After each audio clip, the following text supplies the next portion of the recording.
Take our lead, let's help you make your mark. Our goal is your satisfaction. Let us show you the way.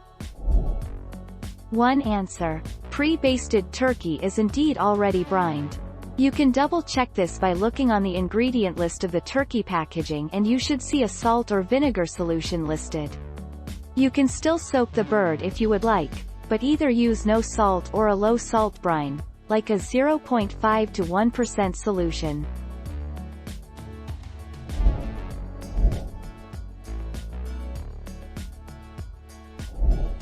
Take our lead. Can you brine a pre-basted turkey? The short answer is yes, but there really isn't a point in doing this. Turkeys can only hold so much salt. So if the turkey is already pre-basted, then it most likely doesn't need to be brined.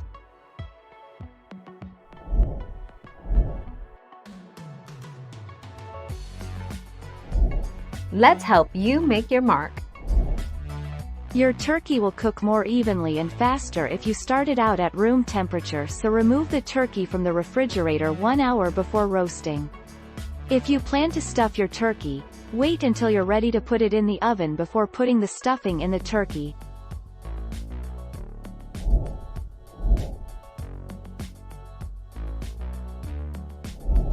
Let's help you make your mark. Make sure it's not pre-brined. It's not unheard of for store-bought turkeys to be injected with brine to impart moisture. If you see a label that has ingredients other than turkey, your bird may be pre-brined. If you brine a pre-brined turkey, you will end up with a very salty Thanksgiving centerpiece. Thank you for watching. Please subscribe and hit the bell notification.